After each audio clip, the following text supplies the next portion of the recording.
Welcome back to Mon and my third and final part of my Sri Lankan trip. For this vlog, we're going to be exploring the south of Sri Lanka. I spent 11 nights in the south of Sri Lanka, 2 nights in Hiriketiya, 7 nights in Weligama, 2 nights in Unawatuna, and a final night in Negombo near the airport. I checked into the Lazy Monkey surf hostel and then went straight to the beach. We were starving at this point as we hadn't eaten all day, so we grabbed a quick lunch before heading off to Hiriketiya Beach, where we had a quick swim, a quick tan, and played with a couple of cute dogs. We were there for a couple of hours before the weather took an absolute turn and started pouring down with rain. When we checked the weather forecast, we realised that it wasn't stopping anytime soon, so we decided to brave it out and just start walking back to our hostel. The weather's quite shit, but I think I'm gonna go to the gym because I just walked past this gym. It looks kind of cool.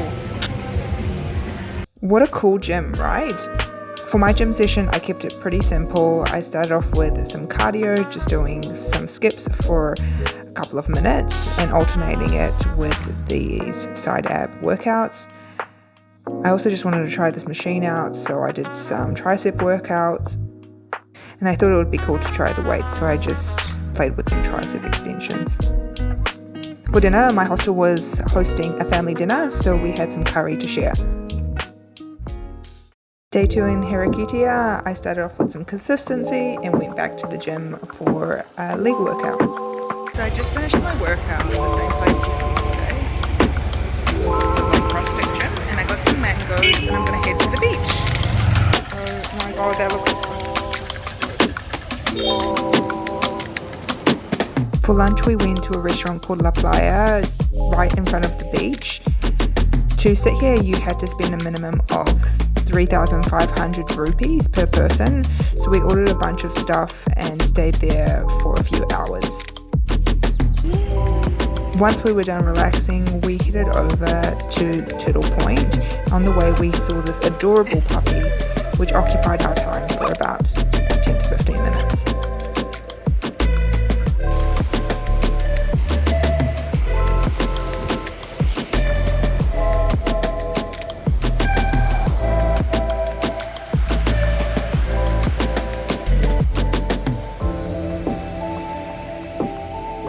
At Turtle Point we grabbed a juice at Mahi Mahi before heading to the point to watch the sunset.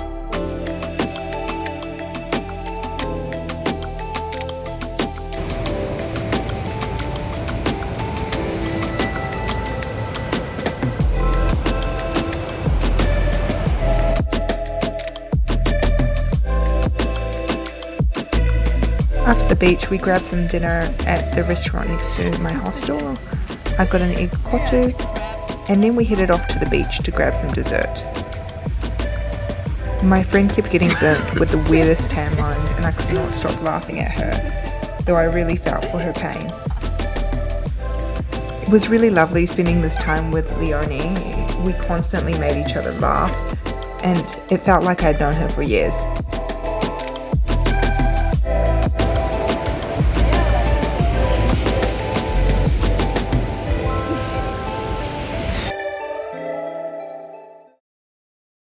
For my last day in Hiriketiya, I went back to the gym, picked up my laundry, and then headed off to the beach. So I've just finished at the gym, and I'm gonna go pick up my laundry before heading off to the beach.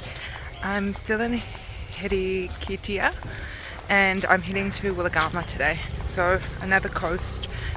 But I'm just gonna go hang out with my friend. It tends to be quite hot at this time of the day, so I think I'm going to just take it easy, and once the weather cools down a bit, I'll make my way over.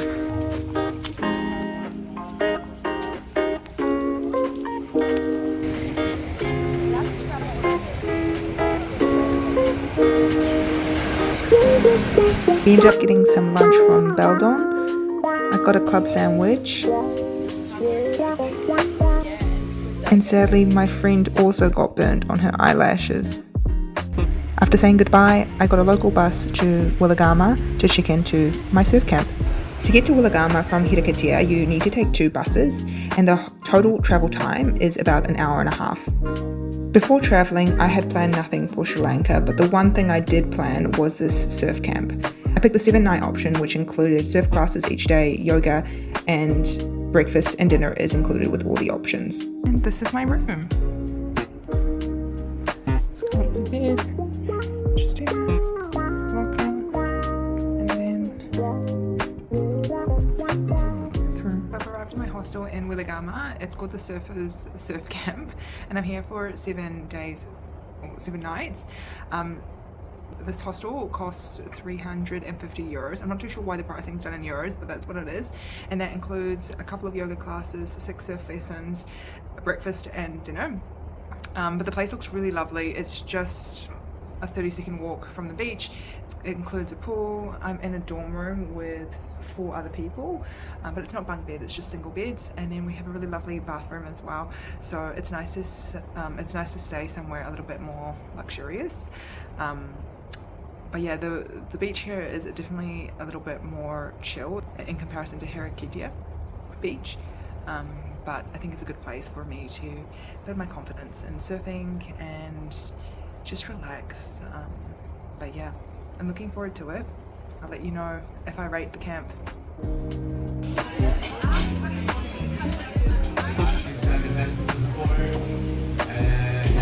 The bigger the board, the more prominent we were in society. So the big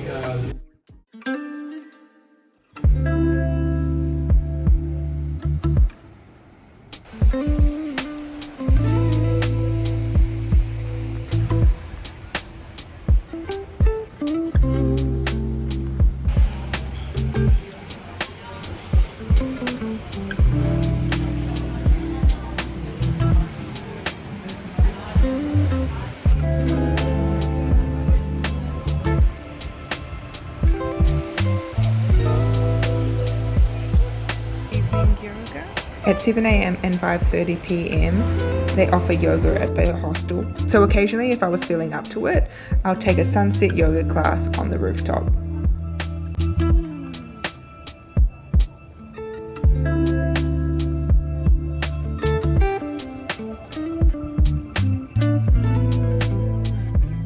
Finished my first day at the surf camp. It's been really good so far. This morning I woke up at about 7. Chilled before breakfast. Breakfast starts at 8. Basically they have this whole breakfast menu. You can pick whatever you want. I just got the real standard eggs with sausage and some fruit. And then at 10:30 I had my first surf lesson, which was really cool. You start off with doing some warm-ups, then you have about an hour and a half in the ocean with a teacher. There was 3 other people, so it was quite catered for each person. And then after you come back to the hostel and you do some drills in the pool just to learn different things like the turtle turn and just turning on your board, etc. And then I spent the day just having a look around Weligama.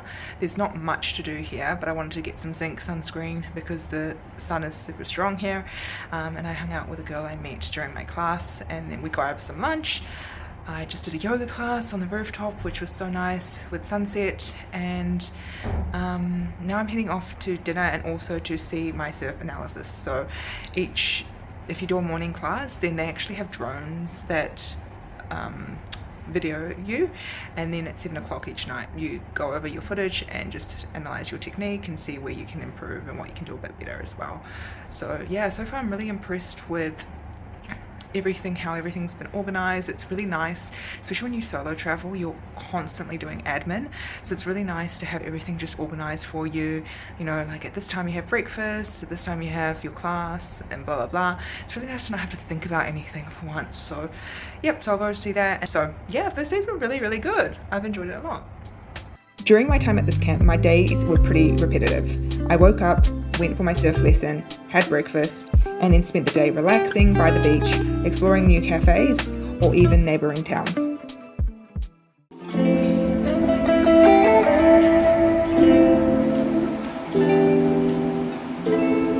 at these patterns that these crabs make. It's so cute.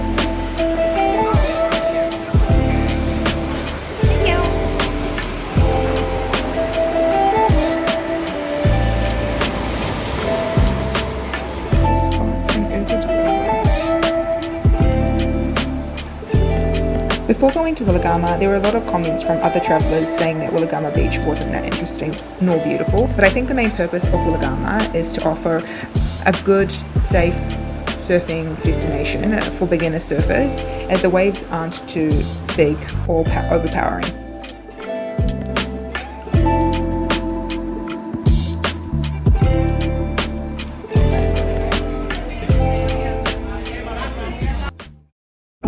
Today I opted for some muesli with some curd and fruit and tea. Walked down one level of stairs and is exhausted. Poor baby girl.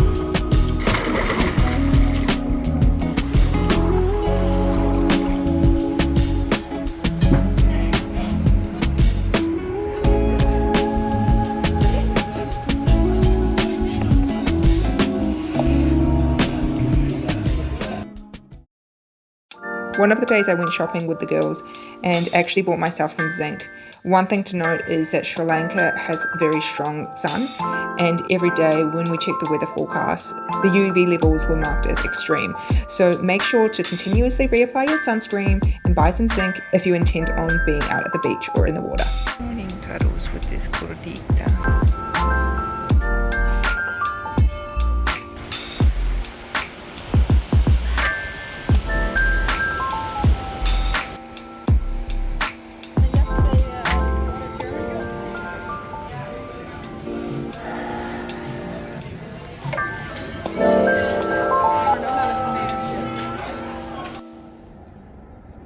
So this vlog is not as interesting as I thought it would be. My days are pretty repetitive. I wake up, have breakfast, go surfing, come back, have lunch, and then I chill and do a little bit of life admin like planning my next stop, editing some videos, etc. And because I'm surfing with a teacher and with other students, I haven't really had a chance to actually film myself surfing, so apologies.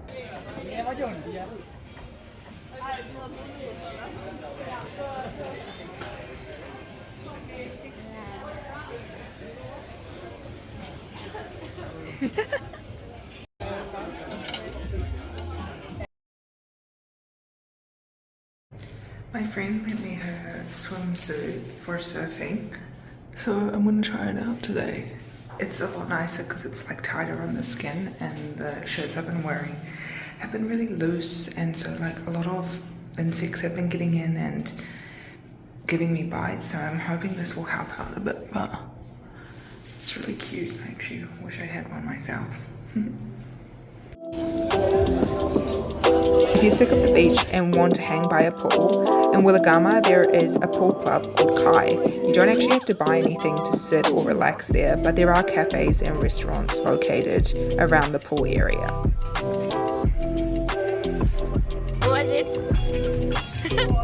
A couple of girls from the camp and I decided to go explore Mirissa. Mirissa is about a 5-minute bus ride away and has a lot of cute little cafes and a beautiful beach line as well. What particularly sparked our interest is it had some highlights such as Parrot Rock, Coconut Hill and Turtle Point.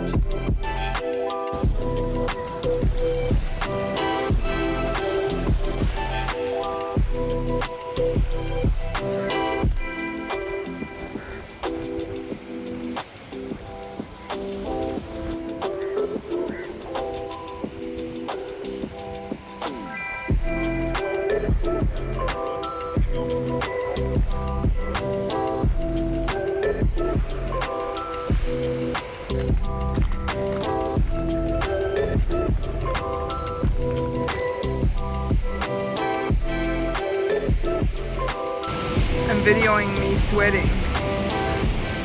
We rented out snorkeling gear for 500 rupees. With that said, we did bargain down from 1,000. If you're going snorkeling for turtles, they tend to hang out by the reef, which means it's quite rocky in that area. So be careful not to touch any of the coral, as there's a lot of kina and other dangerous species living amongst that area. It had been raining the day before, so the water quality wasn't the best, but I managed to swim with a turtle.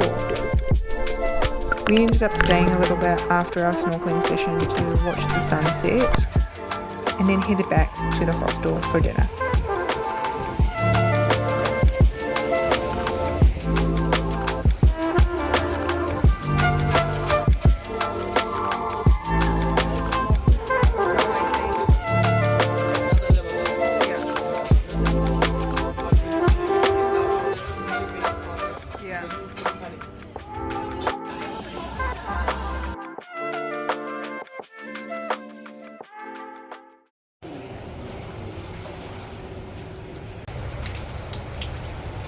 It's so sad. I've just been in my room dancing bachata because it's empty, and I actually really wanted to meet my friend to go back to the cafe we went to earlier in the week, but the weather's a bit miserable and I don't want to hike out in the rain, so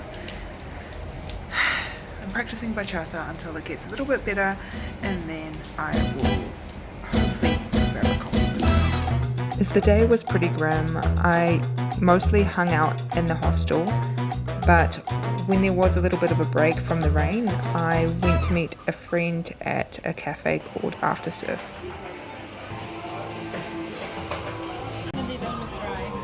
When the weather is rough, you tend to see a lot of washed up animals on the beach, and this time we saw a pufferfish. The reason I'm cutting it thin is because a month ago I said I was arriving to India on the 18th of February instead of the 23rd of March. Don't ask me why. And you can't actually apply for one while you've got one active, and it expired yesterday, so that's why I couldn't actually do it until today. I'm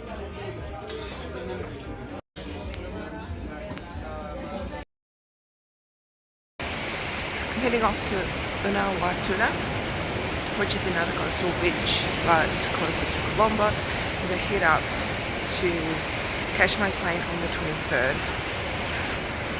Weligama as a whole has been nice too. I will say that it is probably designed for 20 to 30 year olds, or like people in their 20s and people in their 30s, because I haven't seen any families around here, but I know that if you go to Mirissa, you'll see a bit of an older crowd or a family orientated crowd, and they also have really nice beaches too. But if you're starting off in surfing, then this is a great place to start because the waves are super mild. Kind of see. I mean, there's different days with more steep waves, but in general it's quite chill, and it's always good to go surfing in the morning. So it's currently 7:30. I'm just going to do a bit of a warm up, and then I'm going to go do my last solo surf actually, and then I'll head off. But coastal South Sri Lanka has been such a win. I wish I could spend more time here, and I'm definitely going to be back.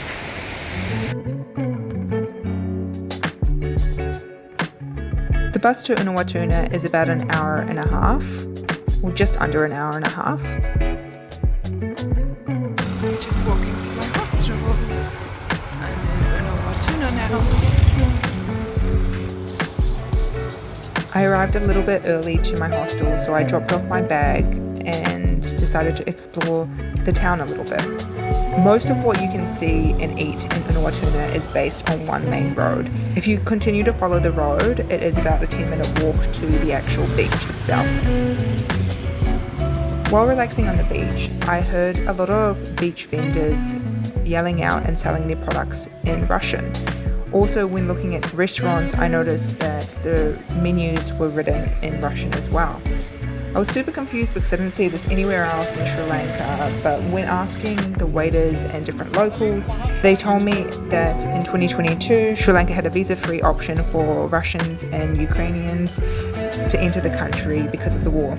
And because of that, they took over a lot of businesses, so now this area is known as Little Russia.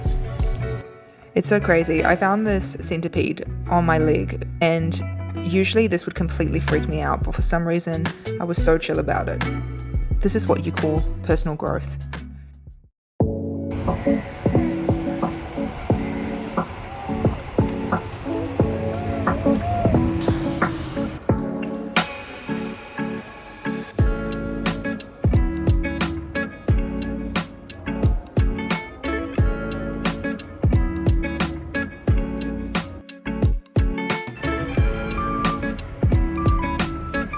A girl I met from the camp and I explored Galle. The first thing you'll notice is the giant fort that surrounds the town.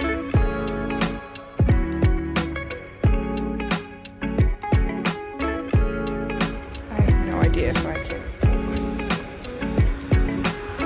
I don't think I can.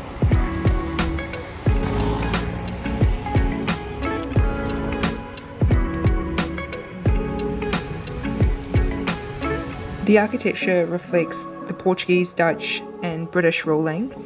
This jewel of a city is actually one of UNESCO's World Heritage Sites and offers a bunch of cute cafes, quirky boutiques and artisan jewelers that you can purchase from for the perfect souvenir for your trip.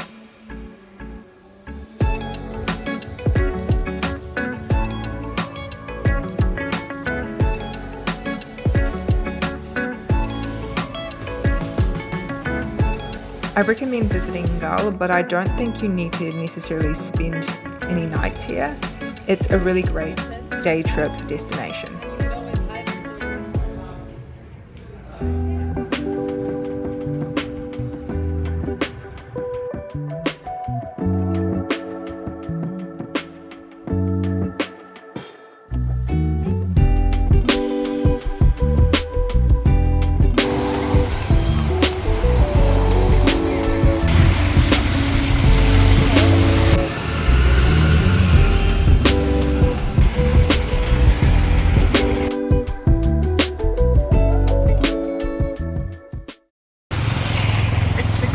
And I'm heading off to Colombo. Luckily my hostel is located just 2 minutes from the train station. So I'm going to buy a ticket, train comes at 7, head off to Colombo and then transfer to Negombo.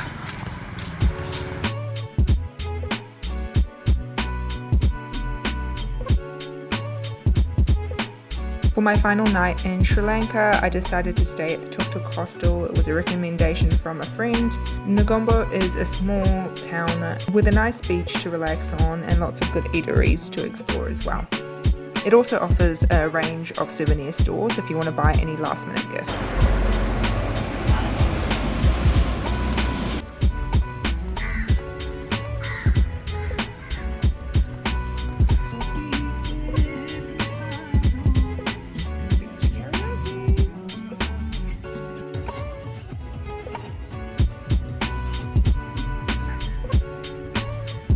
It's my last day in Sri Lanka. I'm heading off tomorrow to India and I thought it would be a nice setting to come to the beach for my final thoughts.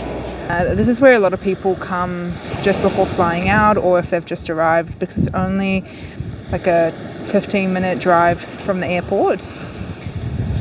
It's a coastal town, but a lot of people say that the beach isn't that nice, but I thought the beach was quite lovely. It's really nice for a sunset walk.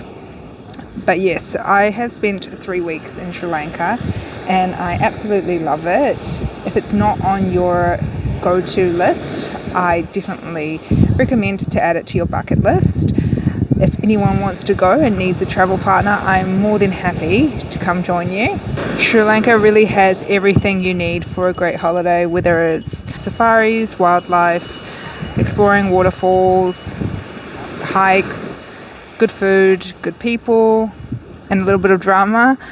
It's got it all. But outside of the beauty of the country, I also thought I would touch in on how it's been vlogging while traveling. It's been almost a month since I've started vlogging while traveling, and sometimes it is awkward to film myself. Like currently, for example, there are people maybe 2 meters away from me and they are watching me film, but at the end of the day, I'm never going to see these people again, and I don't really care about what they think. So besides the awkward looks when I'm vlogging, I find the experience kind of okay. But as a solo traveler, you tend to meet a lot of friends, and therefore you go out for different lunch dates and dinner dates, and in those occasions I want to be really present in the moment, so I tend to not film that much, and in that sense I can find it a little bit challenging. Also because I have quite full-on itineraries, I find it hard to do editing sometimes, but these are just the little details of vlogging a trip that I'm sure I'll manage and be able to sustain a bit more in the future. For what's next, I'm heading off to India tomorrow. I've actually had a bit of a drama with my Indian visa, so I haven't actually gotten it yet. I'm hoping it's coming through before my flight at 5 p.m. tomorrow. But if not, I might have to change my travel plans a little bit. Maybe I'll go to another country, who knows, but fingers crossed it does come through so I can head off and start planning my trip to India. But anyway, hope you enjoyed part 1, 2 and 3 of my Sri Lanka vlog. If you've enjoyed it, make sure to like and subscribe, as I've got a lot more travel content to come. Thanks!